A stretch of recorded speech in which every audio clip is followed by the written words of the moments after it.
चलो तो चालू करते हैं आज की कक्षा।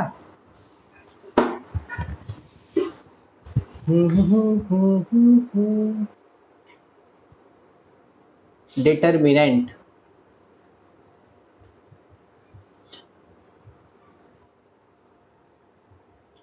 ये एक ऐसी प्रजाति है जो तुमने आज से पहले कई बार देखी है, फिर भी मुंह उठा के वापस आ गई पूरा का पूरा चैप्टर बना के।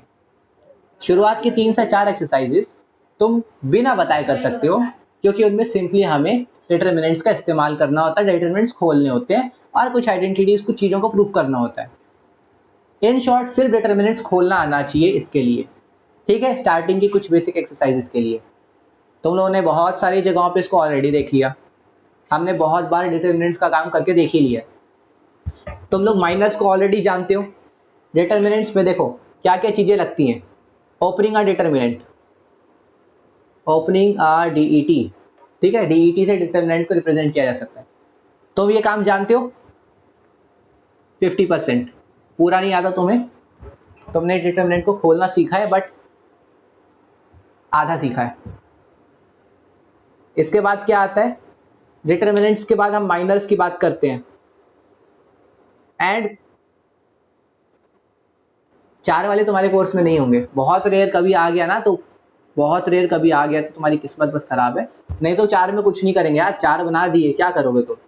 सेम चीज को सॉल्व करो। पैटर्न तो कोई भी डिफरेंट नहीं है ना। देखो तुम्हारा काम इसमें भी यही होगा, कोफैक्टर्स निकालना। हाँ, दिक्कत आती है कि इसके कोफैक्टर्स को कैसे निकालोगे, ये सब मैं डिटर्मिनेंट में जरूर बताऊंगा, क्योंकि कोफैक्टर्स एक्चुअली में डिटर्मिनेंट का टॉपिक है। ओके, कोफैक्टर्स और माइनस डिटर्मिनेंट का टॉपिक है, जो तुम लोगों को मैट्रिक्स में मुझे बताना पड़ा। तो ऑलमोस्ट 70% से ज्यादा तुम्हें ऑलरेडी पता है इनके बारे में। माइनस का मतलब सिर्फ वही जो तुम निकालते थे और बिना साइन के लिख देते थे, वो माइनस होते थे। बट तुम उनके साथ उनके वो जो प्लेस वाले साइन होते थे ना, वो लगा देते थे, वो कोफैक्टर बन जाते थे। दैट्स ऑल, ठीक है। ये 2 चीजें थी। इसके बाद एडजॉइंट निकालना और उसकी मदद से ए इनवर्स कैलकुलेट करना, ये चीज तुम ऑलरेडी सीख चुके हो, ठीक है। फिर आता है एक पार्ट प्रॉपर्टीज का, ये बस तुम्हारे लिए नया है कि तुम डिटर्मिनेंट में क्या प्रॉपर्टीज का इस्तेमाल कर सकते हो और डिटर्मिनेंट्स की प्रॉपर्टीज क्या होती हैं। आज हम लोग स्टार्टिंग इसी से करेंगे। और माइनस और कोफैक्टर्स में माइनस तुमको सिर्फ थोड़ा सा अंदाजा दे दूंगा और कि जो तुम्हारा 30% बचा उसका क्या मीनिंग है। बाकी एडजॉइंट ए इनवर्स तुम लोगों को आता है, इसको पढ़ाने की जरूरत मुझे नहीं है, ठीक है। अगर एडजॉइंट के क्वेश्चंस आते हैं तो वो 3/3 तक ही आते हैं 99% केसेस में। वो 1% केस है भाई कि तुम्हारा टीचर सन की निकला कि इसने 4 का डाल दिया। लास्ट है प्रॉपर्टीज। तुम्हारे को मैक्सिमम तुम्हें 3/3 के क्वेश्चंस मिलेंगे, मैट्रिसेस में भी डिटर्मिनेंट में भी। तो स्टार्ट करते हैं ओपनिंग से। प्रतिमा साहू ज्वाइंट, भाग गई थी।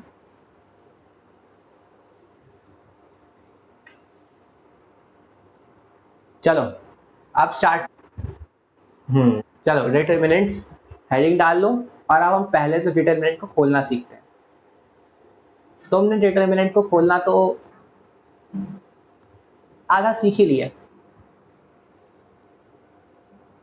2 1 1 -1 2 0 3 1 -1, ये एक रैंडमली मैंने लिखा हुआ है एक मैट्रिक्स। चलो उसको डिटर्मिनेंट ही बनाते।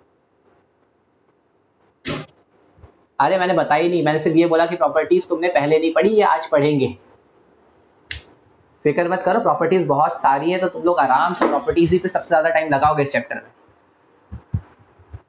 तो ये है डिटर्मिनेंट। तुमने इसको खोलने का तरीका सीखा था, राइट। तुमने इसको खोलने के लिए एक रो को बेस बनाया था। अभी तक मैंने ये बात पे कभी फोकस नहीं किया, पर तुम हर बार किसी एक रो को बेस बना लेते थे और फिर खोलते थे। बेस मैं क्या बोलना चाहता हूं कि तुम इसको यूज करोगे, फिर इसको सॉल्व करोगे, फिर तुम इसको यूज करोगे, फिर तुम पूरे को सॉल्व करोगे, फिर तुम इसको यूज करोगे और फिर पूरे को सॉल्व करोगे। राइट।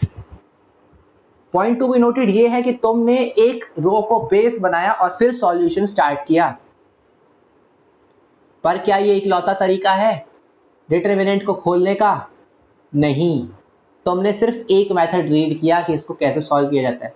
तुम्हें सिर्फ इतना समझना है कि we can solve a determinant by any row और बाय एनी कॉलम।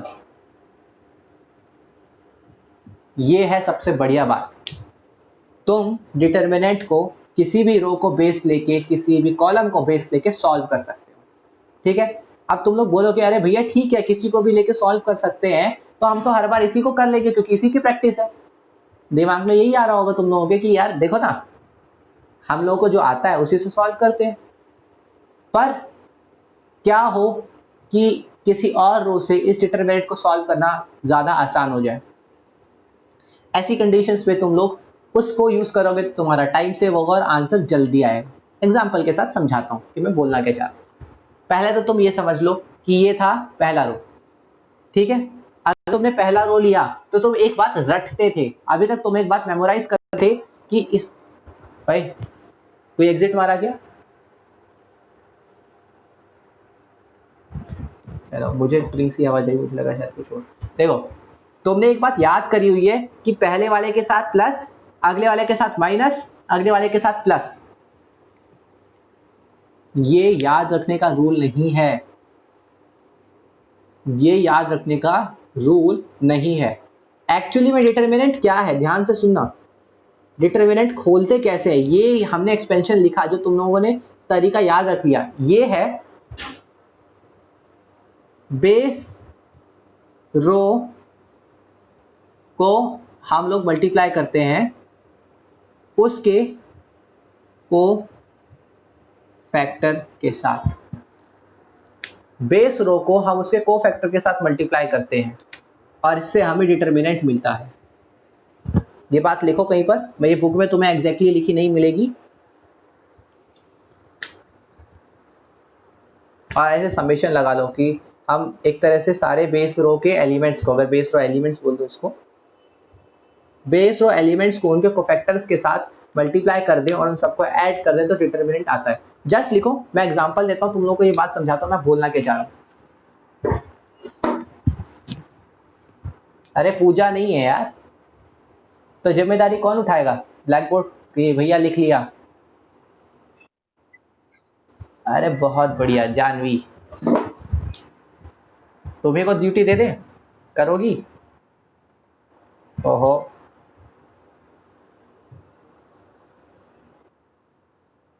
हाँ तो थोड़ा सा स्लो लिखना, ठीक है, बाकियों को भी लिखना होता है।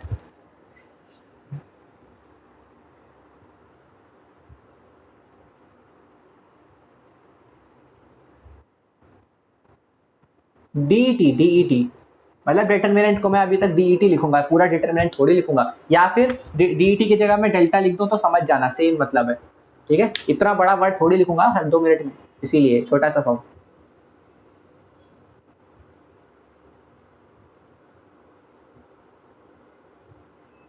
लिख लिया, कर दो रेस। अब ध्यान से देखो मैं करता क्या हूं, बहुत ध्यान से देखना। देखो, मैंने अभी बेस रो ले रखी है, ये जो तुम्हारे सामने लिखी है, पहले वाले को लिखा और इसके कोफैक्टर्स कैसे निकालते हो तुम? इसका कोफैक्टर कैसे निकालते थे?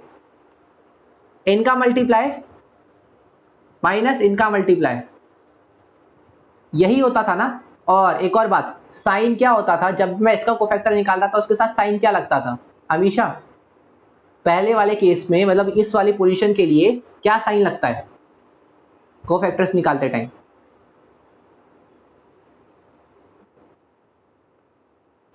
इसमें पॉजिटिव लगता है। अच्छा, अब माइक ऑन रखो और अगला बताओ मेरे को।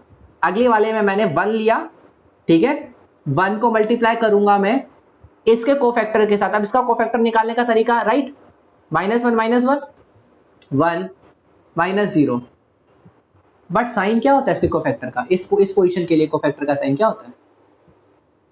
इसीलिए माइनस आता है। अभी तक मैंने तुम्हें कभी ये बात एक्सप्लेन नहीं करी कि यहाँ पे माइनस तुमने रट तो लिया बट आता क्यों है। तीसरा वाला केस बताना जरा, +1 राइट, -1, हाँ बिल्कुल बिल्कुल।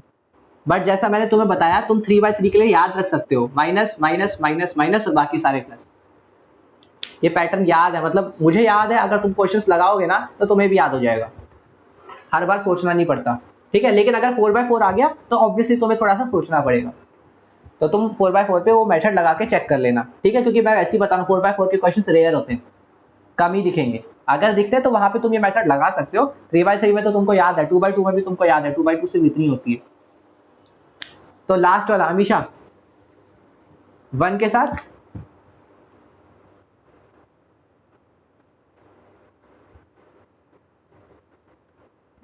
अभी पहले कोफैक्टर निकाला लेकिन इसका साइन था प्लस, राइट। और जो मैं समेशन निकाल रहा था, समेशन का मतलब है इन सबको मल्टीप्लाई कर करके मैं क्या कर रहा हूं, ऐड कर रहा हूं। और इससे मेरा आंसर क्या निकलता था, इसी को जो निकलता था उसी को तो मैं डिटरमिनेंट बोलता था।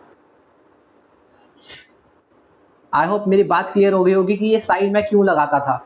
अब अगर तुम्हें ये बात समझ आ गई ना तो तुम किसी भी रो को बेस पकड़ के आंसर निकाल सकते हो, किसी भी रो को, किसी भी कॉलम को। अभी वो ट्राई करेंगे, पहले इसको लिख लेते हैं जरा। ये 2 इंटू -2, तो ये हो गया अपने पास, अरे गंदा भाई, -4 -1 और -7, आंसर कितना आ गया, -12। ठीक है, तो इस चीज का डिटर्मिनेंट आ गया -12। अब तुम किसी भी रो को बेसिस ले लो, आंसर यही आएगा डिटर्मिनेंट का। हाँ बस मैंने कोई कैलकुलेशन एरर ना करी हो, मैं बहुत ज्यादा करता हूँ। चलो इसको नोट करो, और मैंने इसमें कोशिश करी एक्सप्लेन करने की कि मैं बोलना क्या चाहता था। अभी जब मैं रो को चेंज करूंगा, किसी और रो को बेस लेके सॉल्व करूंगा, तब शायद तुम्हें और क्लियरली समझ में आएगा।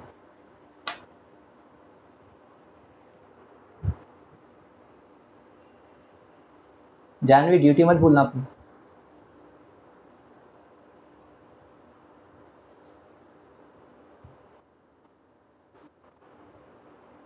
चलो अब मैं रेस कर रहा हूँ, ओके। अब इस चीज को सेम रखते हैं, ये नीचे की लाइन इरेज करते हैं, हम तो देख चुके हैं, इसको इरेज करते हैं। अब जरा अगला काम करते हैं, मैंने 2 1 1 की जगह किसी और को हम लेंगे बेस। अब की बार मैं सेकंड रो को बेस ले लेता हूँ, ठीक है। अब सेकंड रो को बेस लेंगे तो चलो -1 रखा, ठीक है। इसका कोफैक्टर निकालो, ये कट किया, ये कट किया, -1 -1, ठीक है। इतने में किसी को कोई डाउट नहीं, ऐसे कोफैक्टर निकालते थे। पर इस पोजीशन पे कोफैक्टर का साइन क्या होता है, इसका मतलब यहां पे एक माइनस का मल्टीप्लाई होगा। बोलो। मैं ये कह रहा हूं कि अगर मैं इस पोजीशन पे निकालूंगा तो कैसे निकालूंगा, मतलब इस, मैं अब की बार ना इसको ले रहा हूं बेस, इसको बेस रो लेके फिर पूरा सॉल्व करूंगा डिटरमिनेंट। तो मैंने -1 लिखा, ठीक है, ये -1 लिखा था मैंने, -1 -1 ऐसे ही निकालते हो ना कोफैक्टर, ठीक है। और इस पोजीशन के लिए कोफैक्टर का साइन क्या होता है, नेगेटिव, याद करो। इस पोजीशन के लिए नेगेटिव होता है, इसका मतलब माइनस, यहां मैंने पहले -1 ही लिखा था, जब इसको नेगेटिव करूंगा तो +1 हो जाएगा। अब समझ आया कि यहाँ पे पॉजिटिव आया, पहले तुमने याद कर रखा था कि सिर्फ पहले पॉजिटिव, बीच में नेगेटिव, फिर पॉजिटिव, वो तुमने एक्चुअली ये याद किया हुआ था। हर बार तुम पहली रो से ही खोलते थे, बट अगर तुम पहली रो से नहीं खोलते, किसी और रो से खोलते हो, तो तुम्हें उसका पैटर्न फॉलो करना पड़ेगा। अच्छा चलो प्लस लेते हैं 2, और यहाँ 2 के लिए खोलेगा -2 -6, सॉरी -3, क्या बोल गया, -2 और ये -3, ठीक है। अच्छा इसका साइन क्या है, प्लस।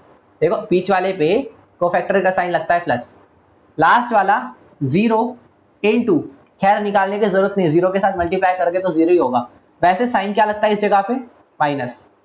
तो अगर यहाँ 0 नहीं होता तो पूरा का पूरा सॉल्व करते माइनस साइन के साथ। तो अपना आंसर आया -2 + 2 इंटू -6 -2 -12, आंसर -14 आया। अरे मैंने पहले गलती करी थी कि यहाँ गलती करी है।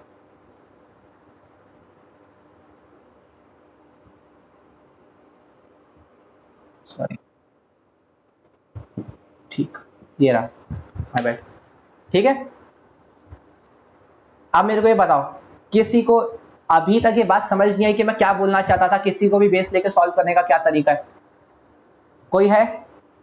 एक एक करके मेरे को कंफर्म कर दो, क्योंकि ये डिटरमिनेंट खोलने का तरीका सारा का सारा एक्सप्लेन कर देता है। अब तुम किसी भी रो को, किसी भी कॉलम को लेके करोगे, अभी मैं कोई कॉलम लेके भी दिखा देता हूं, कोई दिक्कत नहीं। किसी को डाउट तो नहीं है ना? चलो नोट कर लो।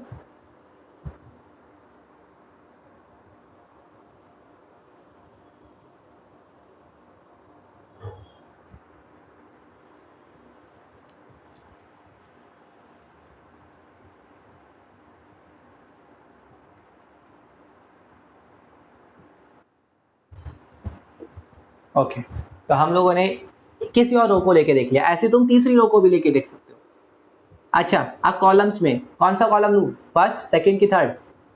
तुक्का मारो, मतलब तुम्हें से किसको कौन सा पसंद है? चलो बहुत बढ़िया, सेम पसंद, सेकंड वाले को बेस लेते हैं, कोई दिक्कत नहीं, रूल वही है, पहले वाले को रखा, कोफैक्टर निकाले। कोफैक्टर कैसे निकलते हैं? -2 -3, यही होता है कोफैक्टर निकालने का तरीका। लेकिन इस वाले का साइन क्या होता है? माइनस। अच्छा, फिर 2 के लिए, 2 के लिए साइन मैं सीधा लिख देता हूं +2। अब 2 के लिए निकलेगा -2, सॉरी पहले वाले के लिए मैंने गलत निकाला। जब पहले वाले को करूंगा तो ये रो और ये कॉलम कट करेगा, तो ये -1 तो ये हो गया +1 -0, माय बैड। जब मैं पहला वाला निकालूंगा तो उसका रो, उसका कॉलम कट करूंगा। जब मैं दूसरा निकालूंगा तब ये दोनों रोज कट करूंगा, तो यहां से आएगा -2 -3। ठीक है, अब लास्ट वाले के लिए, लास्ट वाले का साइन माइनस होता है, -1, और इसको कट करो तो ये बचा 2 × 0 0 माइनस, यानी कि +1, माइनस और -1 +1, तो ये कितना आ गया? -1 + 10 -1। फिर से गड़बड़ करी, सॉरी, क्या हो रहा है मेरे को? लो नोट करो, तुमने मैट्रिक्स थोड़ी चेंज किया। एक मैट्रिक्स का डिटर्मिनेंट तुम अगर हर मेथड से अलग निकालता तो फिर तो गलत हो जाता ना। हम निकाल दो डिटर्मिनेंट ही रहे हैं, तुम किसी भी मेथड से निकालो, आंसर सेम आना चाहिए, और सेम आ रहा है। ठीक है, बस फर्क ये कि हमें देखना है किस मेथड से। अब ध्यान से सुनो, इतने सारे मेथड हैं, अब मैं तुमसे जस्ट रैंडमली पूछूंगा कि तुम्हारे सामने मैं कोई एक वो रखता हूं और तुमसे पूछूंगा कि तुम किसको बेस लेके सॉल्व करने की कोशिश करोगे। ठीक है, अब इसको नोट करो, उसके बाद मैं तुमसे पूछूंगा कि तुम्हारे सामने ये मैट्रिक्स है, मतलब ये डिटर्मिनेंट, इस मैट्रिक्स से डिटर्मिनेंट निकालना है, किस वाली रो को या किस कॉलम को तुम बेस लेके सॉल्व करने की कोशिश करोगे। देखते हैं तुम सोच पाते हो या नहीं।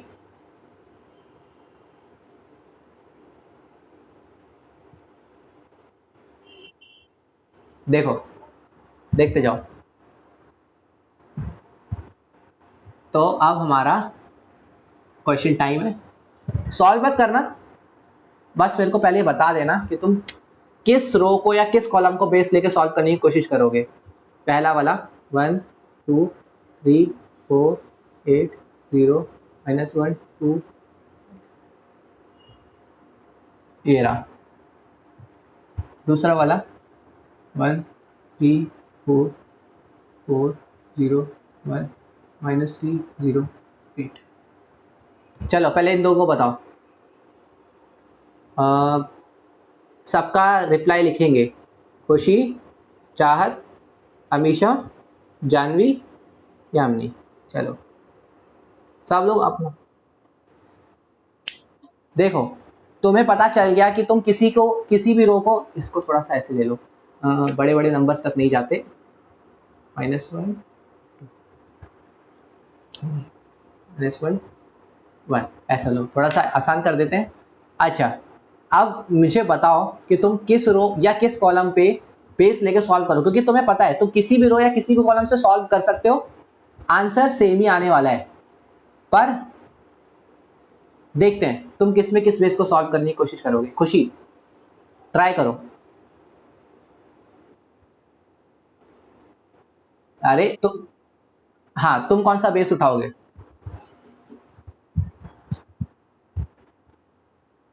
सेकंड रो या सेकंड कॉलम?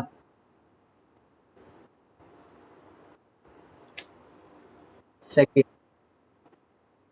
हाँ, आंसर सेम आएगा, बट मैं देखना चाहता हूं तुम लोग कैसे आंसर ट्राई करोगे। चाहत,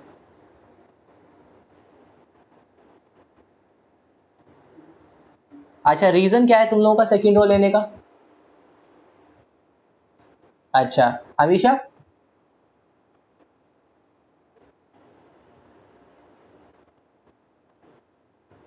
जानवी?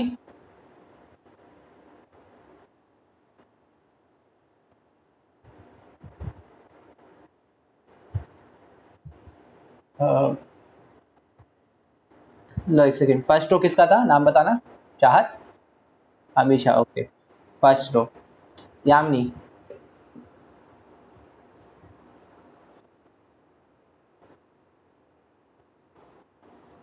ठीक है, ठीक है, सेम। इस वाले के लिए खुशी, चाहत, अमीशा, जानवी, यामिनी, एक एक करके बताओ। खुशी, चाहत,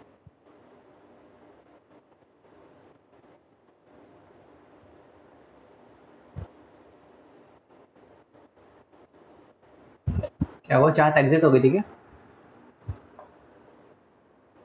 हाँ चाहत, इस वाले क्वेश्चन में कौन सा रो या कॉलम सिलेक्ट करोगे तुम?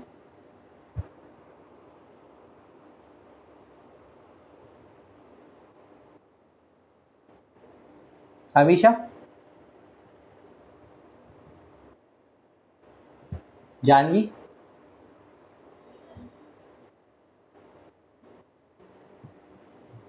यामिनी?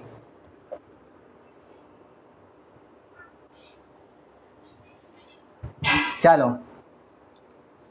अब मेरी तरफ से इस क्वेश्चन के लिए बेस्ट आंसर है सेकेंड रो, या फिर सेकेंड बेस्ट आंसर है थर्ड कॉलम। ठीक है, बताऊंगा क्यों। इस वाले केस में मेरे हिसाब से एक ही बेस्ट आंसर है, सेकेंड कॉलम। अब इसका रीजन, तुम जिन्होंने सेकेंड कॉलम दिया, आई थिंक उन लोगों को अंदाजा लग गया होगा कि मैंने ये क्वेश्चन ही तुमसे क्यों पूछा। आंसर तो हर केस में सेम ही आना है। तुम लोगों ने अगर सेकंड कॉलम दिया तो आई थिंक शायद यही सोच के दिया होगा कि सेकंड कॉलम में तुम्हें पहले एक को सॉल्व करना पड़ता है, फिर तुम दूसरे को सॉल्व करते हो, फिर तुम तीसरे को सॉल्व करते हो। बट कमाल की बात है, सेकंड कॉलम अगर तुम लोगे ना तो तुम्हें सिर्फ पहला सॉल्व करना पड़ेगा, क्योंकि बाकी दोनों तो जीरो से मल्टीप्लाई होकर जीरो हो जाएंगे। क्या मेरी बात समझ में आ रही है तुम लोगों को? यामिनी, जानवी तो सही बोला था। खुशी, जानवी,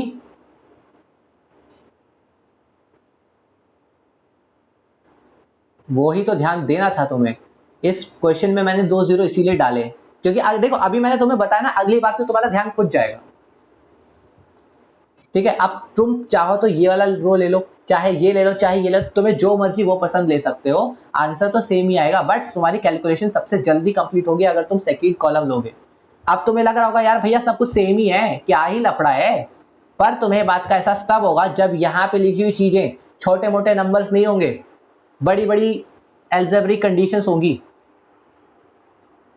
यहाँ पे मैं डाल देता हूँ एक्स स्क्वायर, यहाँ डालता हूँ under root x square plus 1/8, यहाँ डाल देता हूँ under root x square minus 1/3, सब पे ऐसे बड़ी बड़ी वैल्यूज डाल देता हूँ। तब तुम्हें एहसास होगा कि किसी और को लेने पे तुम्हें ज्यादा लंबा टाइम जा रहा है। ओके,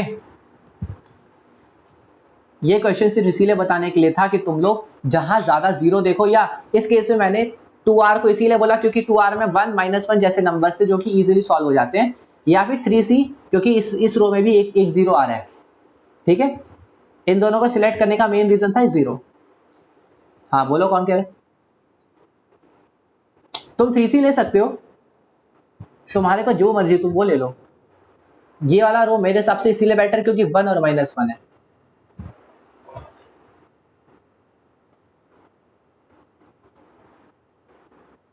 इधर 3 और 5 इंटू करो।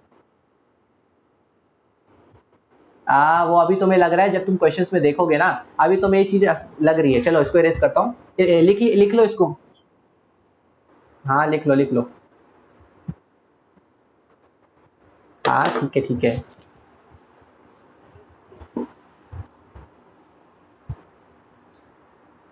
हम्म।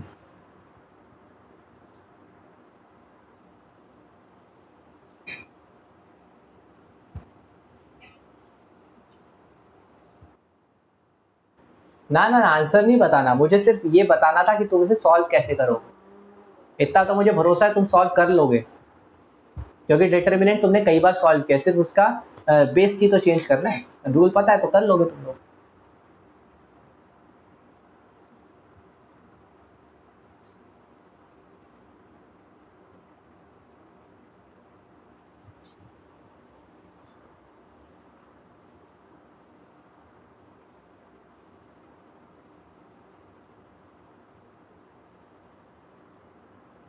तुम लोग एक्सरसाइज बी तक इजीली लगा सकते हो, उसमें कुछ भी नया नहीं आया है।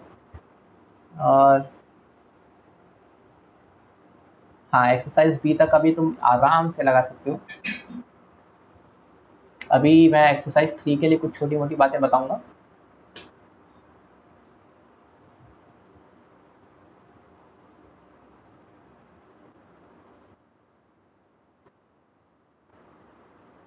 चलो फिर बढ़िया है, तुम्हारा काम काम हो गया।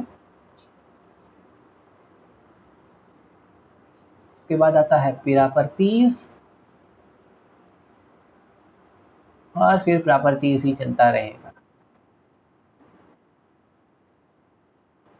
आए, सच में ये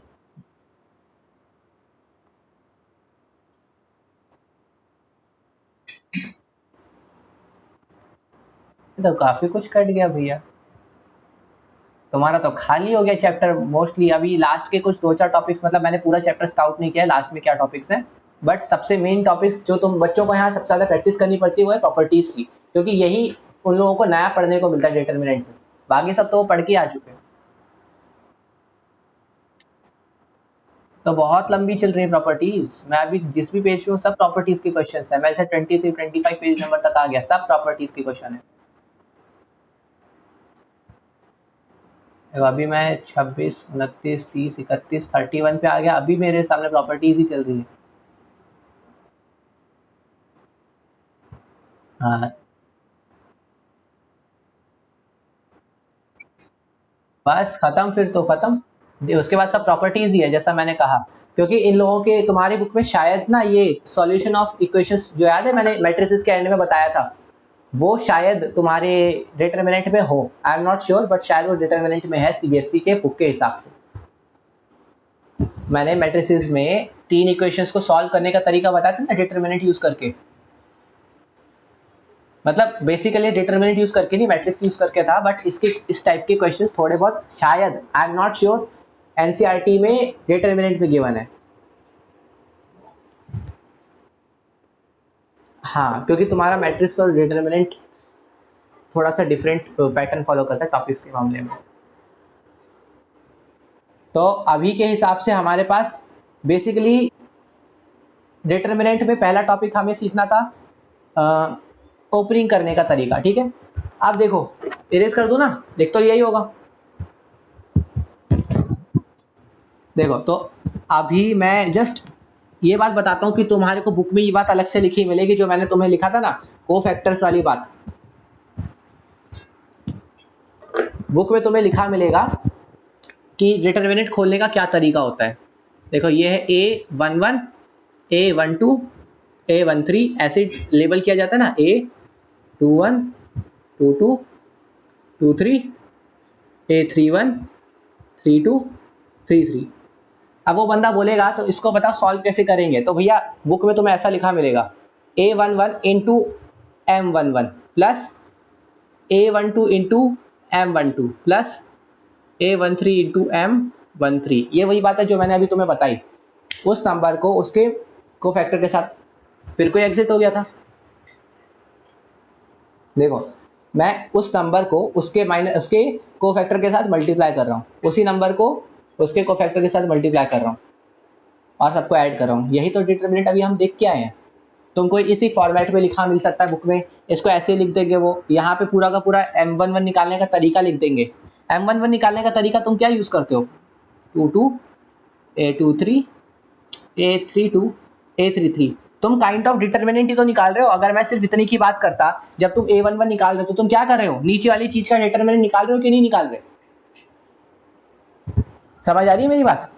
तुम इनको मल्टीप्लाई माइनस कर रहे हो कोफैक्टर निकालने के लिए, पर ये क्या है, ये इस 2x2 मैट्रिक्स का तो डिटर्मिनेंट हुआ ना एक तरह से।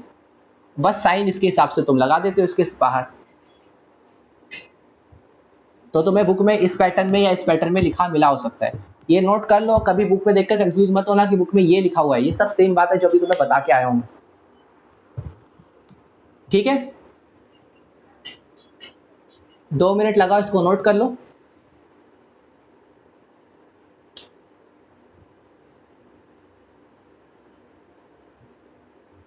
और इसके बाद हम चलेंगे डिटर्मिनेंट खोलने का तरीका देखने के लिए ऑफ 4x4 मैट्रिक्स। जानवी तुम्हारा तो चैप्टर खत्म हो गया।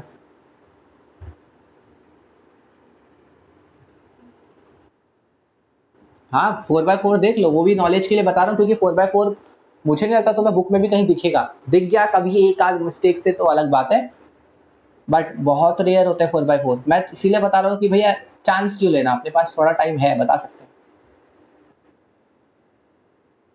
मैं बोल तो रहा हूँ 99.9% चांस है नहीं आएगा, मैंने नहीं देखा कभी भी, बट स्टिल नॉलेज के लिए पता होना चाहिए, क्योंकि कोई नया रूल नहीं है यार। जो रूल तुम पढ़ते आ रहे हो ना, यही रूल अप्लाई होता है। नोट कर लिया इसको। ये वही चीज है, ये चीज तुम बुक में लिखा देखोगे, मैंने उस पैटर्न में लिख के दिखा दिया। मैंने इसे अपने तरीके से लिखा था भैया, जैसा मेरे को समझ आता है। ठीक है, तो ये वाला रूल तो वहां पे भी अप्लाई होने वाला है। देखो अगर यही सेम चीज 4x4 होती, ठीक है, यही सेम चीज 4x4 होती, चलो इसी को बना लेते हैं, कौन लिखे इतना सारा दोबारा। यहाँ पे आ जाता A41 A42 A43 A44, यहाँ पे आ जाता A34 24 14, और ये पूरा का पूरा डिटरमिनेंट का बॉक्स हो गया बंद। ऐसा बनता। A11 के साथ में आज भी M11 को ही मल्टीप्लाई करता, पर M11 क्या होगा ये बताओ। पिछली बार जो M11 था वो इसको छोड़ के बाकी सबका डिटरमिनेंट था या नहीं था, बात याद आ रही है? बस फर्क ये कि तुम्हारे को डिटरमिनेंट निकालने का टाइम लगेगा, क्योंकि यहाँ M11 की जगह इसका डिटरमिनेंट आएगा, ये पूरा 3/3 का। अगर मैं इसको और इस रो को कट कर दूं तो ये पार्ट बचता है, मुझे इसका डिटरमिनेंट निकाल के यहाँ मल्टीप्लाई करना पड़ेगा एक तरह से, विद साइन जो इस पोजीशन को मिलना चाहिए।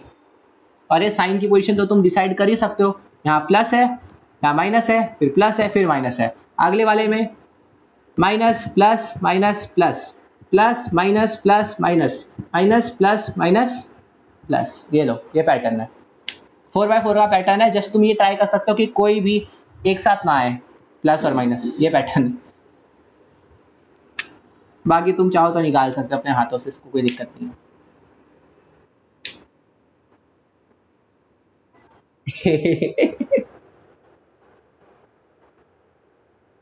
अच्छा,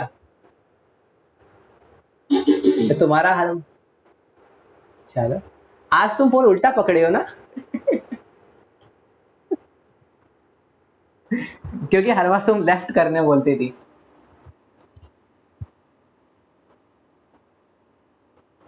मेरे में एक्चुअली पता है, अभी मेरे में ना काफी ज्यादा दिख रहा है इस टाइम। मेरे वाली स्क्रीन पे राइट साइड पे मेरा पूरा सोफा दिखाई दे रहा है, और लेफ्ट साइड में मेरा थोड़ा सा लैपटॉप भी दिखाई दे रहा है।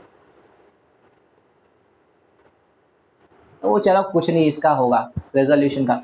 बट क्या तुम लोगों को मेरी बात समझ में आई, मैं क्या बोलना चाह रहा हूँ? M11 की जगह इस पूरी चीज का डिटरमिनेंट निकालोगे और इसका साइन यूज करोगे। M12 की जगह इसको रखोगे, तो जब तुम इसको और इसको कट करोगे तो ये वाला जो डिटरमिनेंट बनेगा इसको सॉल्व करोगे। M13 इसको इसको कट करोगे और बाकियों को सॉल्व करोगे। काफी लंबा काम है, बट अरे इसका डिटरमिनेंट निकालना नहीं आता? 3/3 का डिटरमिनेंट तो सीख चुके हो अभी। हाँ, बस फर्क ये है कि अब तुमको 3/3 को करके इसके साथ मल्टीप्लाई करना है। थोड़ा सा लंबा हो गया तुम्हारा काम, थोड़ा क्या बहुत लंबा हो गया। चलो एक क्वेश्चन करते हैं, ओके इसके साथ, लेकिन मैं दोबारा देखो ये पूरा लिख लो लास्ट M14, क्योंकि इसके बाद इसमें 4 है ना, तो पूरा रो लेना पड़ेगा, तो 4 आएंगे। इतना लिख लो, मैं इधर नंबर डाल के फिर करते हैं, क्योंकि भैया A1111 ना दिमाग खराब होता है।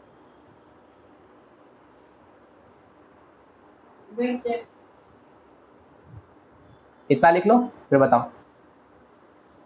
और ये इसका वो प्लस वाला डायग्राम है, तुम इसको चाहे तो प्लस माइनस करके निकाल सकते हो, कोई इशू नहीं है, मैंने डायरेक्टली बना दिया।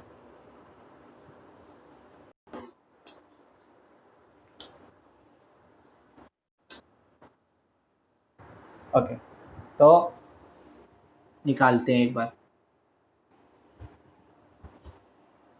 ये लिखा था,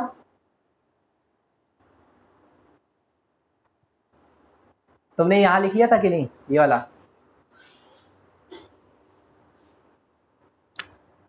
A1 M11, A12 M12, A13 M13, A14 M14 हो गया, तो लिख लो।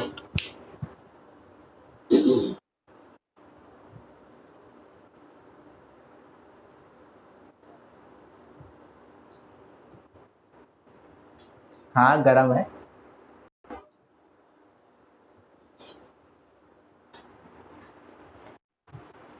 ना ना ना, अच्छा है, गरम है।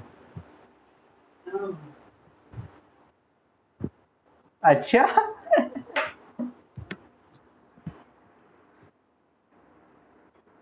कुछ नहीं, चाय पी रही है वहां बैठ के।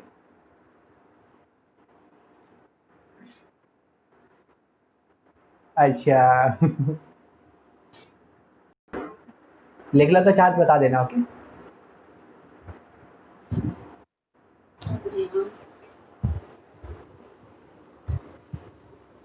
चलो एक तो क्वेश्चन करके देखते हैं।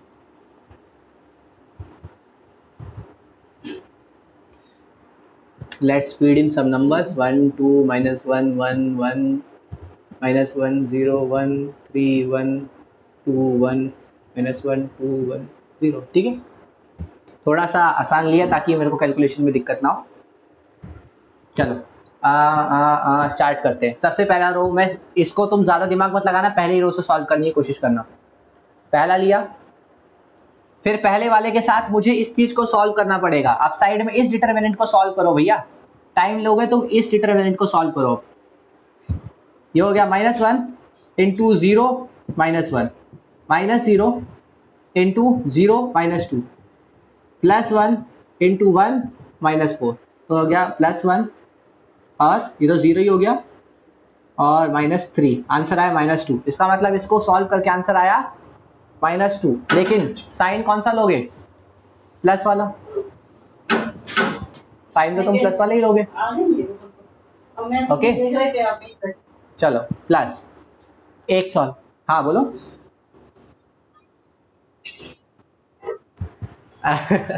क्या हो रहा है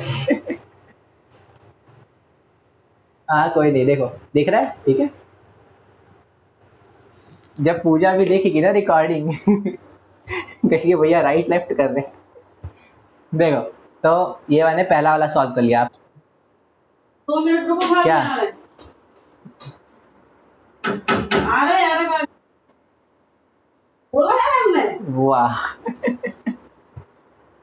सही पढ़ाई कर रही है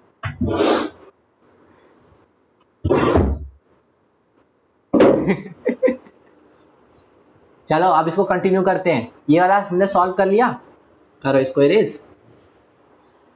+2, अब जब मैं 2 लूंगा तो देखो 2 के लिए मेरा डिटरमिनेंट कैसा दिखेगा? देखो ये रो ये कॉलम कट करूंगा, मेरा डिटरमिनेंट दिखेगा 1 0 1 3 2 1 -1 1 0। मतलब मैंने इस लाइन को और इस लाइन को कट किया, तो बाकी बचे को डिटरमिनेंट की तरह बना लिया। ये स्टेप समझ आ रहा है? तो इसको इसको कट किया, बाकी को डिटरमिनेंट। अब इसको खोलो, इसको खोलो तो हो गया 1, 2 इंटू 0 0 -1 0, और लास्ट वाले को +1, इसको तो 0 कर दिया, +1 को किया तो हो गया 3 + 2, तो हो गया -1 + 5 = 4। ठीक है, =4। लेकिन इस पोजीशन का साइन होता है माइनस, इसीलिए मैंने माइनस कर दिया। तुम जहां मर्जी वहां मल्टीप्लाई कर लो, फर्क तो पड़ेगा नहीं। ठीक है, सेकंड वाला कंप्लीट हो गया। अब थर्ड वाले के लिए, थर्ड वाले को लिखा -1। अब मुझे थर्ड वाला करना, लिख रहे हो तुम लोग इसको कि इसको इरेज कर दूं?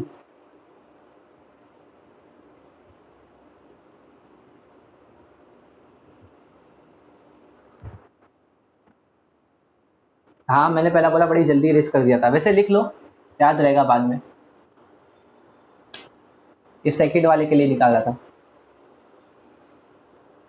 और भैया मेरी कैलकुलेशन एरर बहुत होती है, तो उसके लिए माफ करिएगा।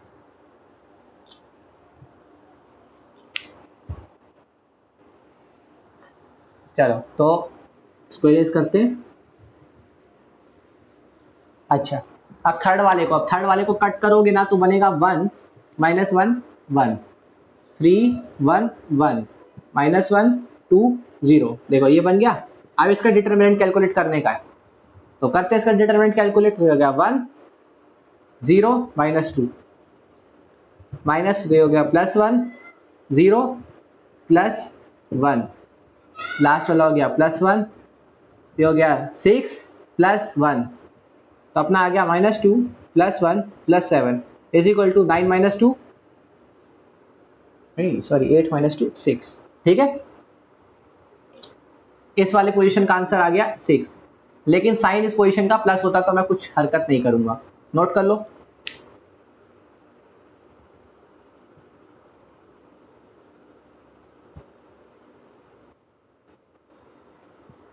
सबने कर लिया?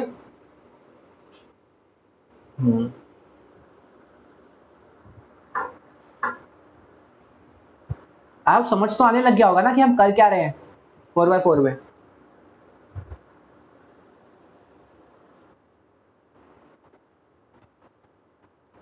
चलो तो ये मान के चलो कि तुम्हारा बहुत रेयर चांस है कि कभी 4x4 टपक जाए, बट स्टिल नॉलेज के लिए बता दिया कि ऐसा ना हो कि तुम्हारे को बिल्कुल आता ही ना हो 4x4 कैसे सॉल्व किया जाए। अब तुम मेरी बात अगर समझ गए हो तो देखा जाए तो तुम्हें रूल पता है, तुम 5x5 6x6 किसी का भी रूल बना सकते हो। ठीक है, अच्छा लास्ट 1 वाला बचा है तो +1, लेकिन साइन इसका माइनस होता है, मैं यही अभी से ही लगा देता हूँ। ठीक है, प्लस माइनस तो इसका साइन माइनस होता है। अब इसके साथ को फैक्टर ढूंढना है, ये बन गया हमारे पास इसका मैट्रिक्स। तो 1 1 -4 -1, तो फिर 3 + 2 0 तो 0 ही हो गया, ये हो गया -3, हो गया +5, आंसर आ गया 2, इधर आ गया 2। अब इस पूरे को सॉल्व करके लिख दो, इसका आंसर होगा इस पूरे का डिटरमिनेंट। -2 -8 -6 -2 -8।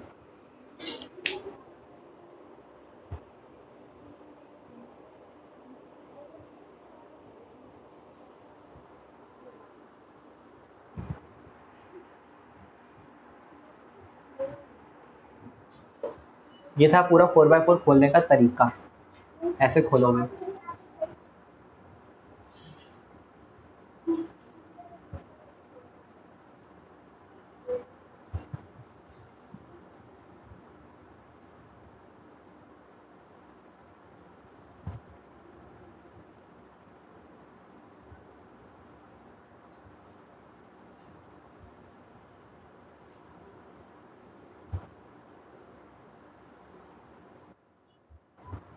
तुम्हारी बुक में इसको डिटर्मिनेंट को सॉल्व करने का एक और तरीका दे रखा है, द रूल ऑफ सेरस करके। मैं ये रूल नहीं बता रहा, इतने रूल्स याद रखने की जरूरत नहीं है, क्योंकि मुझे नहीं लगता कि क्वेश्चन अलग से तुम्हें बोलेगा कि इस डिटर्मिनेंट को इस मेथड से सॉल्व करो। वो जस्ट एक तरीका है कि तुम डिटर्मिनेंट को सॉल्व कैसे कर सकते हो। एक और बंदे ने अपना तरीका निकाला था।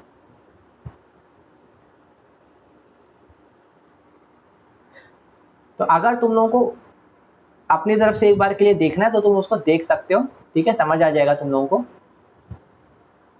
बट कोई ज़रूरी नहीं है, तुम लोगों को क्वेश्चन अलग से नहीं बोलता कि तुम्हें इसी मेथड से डिटरमिनेंट सॉल्व करना है, और मैं प्रेफर करूंगा कि तुम लोग इतने सारे मेथड्स याद ना रखो। पर्सनल नॉलेज के लिए तुम्हें देखना है, देख सकते हो। अब तुम लोग एक्सरसाइज नंबर ए और बी लगा सकते हो, तुम लोगों से बन जाएंगे। एक्सरसाइज नंबर सी जैसे तुमने कहा कट गई है, और उस कटने में कोई फायदा नहीं हुआ तुम्हें खास, क्योंकि उस पूरे में सिर्फ एक ही फॉर्मूला था, उस एक्सरसाइज के लिए एक ही फॉर्मूला था। ये पता नहीं तुम्हारे में कटा होगा कि नहीं, जानवी तुम देख लो।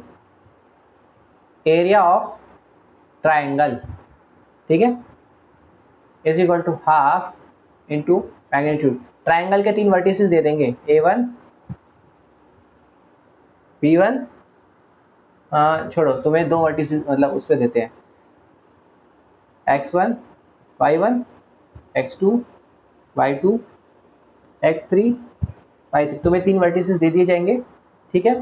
तुमको लिखना है X1 Y1 1, X2 Y2 1, X3 Y3 1, हो गया। बस बस इस पूरी चीज की X1 Y1, ये तुम्हें 3 वर्टिसेस दे रखे हैं, वर्टिसेस। तुमको एरिया निकालना है ट्राइंगल का, तो इन लोगों को ऐसे इस पैटर्न में लिख दो। हाँ, इसका डिटरमिनेंट निकाल दो, हाँ, बाई 2 कर दो और आंसर को प्लस कर देना, बस। और क्या, मॉड्यूलस लगा दिया मैंने बाहर, क्योंकि डिटरमिनेंट की वैल्यू तो नेगेटिव भी आती है ना, हमें आंसर पॉजिटिव चाहिए, बस इतना ही है, हो गया। यही था तुम्हारा सेक्शन नंबर 3, मतलब एक्सरसाइज नंबर 3 में सिर्फ इतना ही है।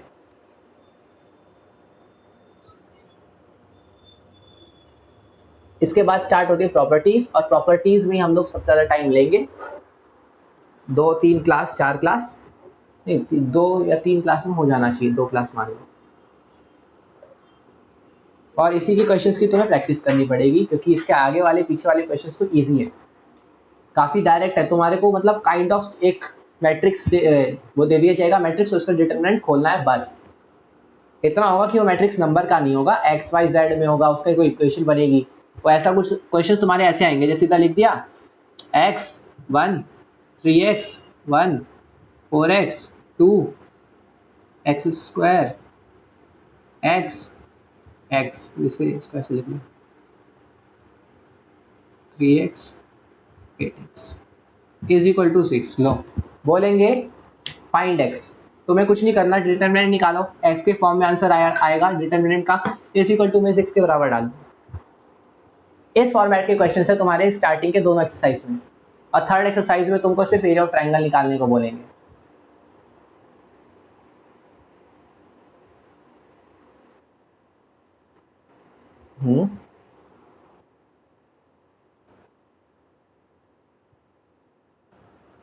तुमको अच्छा कॉलम से एक्सपेंड कर रहे हैं क्योंकि आसान है, अगर ऐसा कर रहे हैं तो 1 1 1, मैं तुमसे पूछूं तुम किसी मर्जी से एक्सपेंड करो, तुम्हारी मर्जी है, तुम इससे एक्सपेंड कर लो, आंसर सेम आएगा, तुम इससे एक्सपेंड कर लो। उन्होंने इससे किया क्योंकि भैया तीनों 1 1 है, जैसा मैंने तुम्हें बोला, आसान मेथड की तरफ तुम जाओगे, कोई रोकेगा नहीं, तुम जो मर्जी मेथड, तुम्हें बीच वाले से पसंद करते हो बीच वाले से कर लो। अरे मान लो उनमें से एक 0 0 है, तो मैं इधर से नहीं, मैं बोलूंगा बीच में से सॉल्व करो ना, समझ रहे हो, तब मैं बोलूंगा ही नहीं कि भैया कॉलम से जाओ, जब 2 0 आ गए एक साथ तो भैया बीच में से सॉल्व करो। तो अभी के लिए इतना ही, प्रॉपर्टीज में अभी स्टार्ट नहीं करना चाहता। डिटरमिनेंट्स क्या होते हैं, कैसे खोला जा सकता है, माइनस का मीनिंग क्या होता है, माइनस मतलब जो तुम कोफैक्टर कैलकुलेट करते हो बस उसमें साइन मत लगाना, उसको बोलते हैं माइनर। कोफैक्टर में जब साइन मल्टीप्लाई हो जाता है वो कोफैक्टर बन जाता है। 3/3 के तुम किसी भी रोज या कॉलम के बेसिस पे उसको निकाल सकते हो, ठीक है। मुझे पता है मैक्सिमम बार तुम लोग अगर ऐसी कंडीशन देखोगे तभी शिफ्ट करोगे, बाकी टाइम तुम लोग, मैं खुद भी फर्स्ट रो पे ही जाता हूँ क्योंकि उसकी आदत बहुत पुरानी है। अगर क्वेश्चन ऐसा दिखता है जिसमें कभी, तो फिर उस पर जंप कर जाते हैं। इसके बाद हम प्रॉपर्टीज रीड करेंगे और फिर प्रॉपर्टीज के क्वेश्चंस की प्रैक्टिस करेंगे, ठीक है। और तुम लोगों ने जो डाउट्स भरे हुए थे, मैं लास्ट के चैप्टर 23 और 24 बचे हैं, बाकी के डाउट्स मैंने कर दिए हैं, सारे करके एक साथ भेज दूंगा। ओके, आज की क्लास में से किसी को कुछ पूछना है?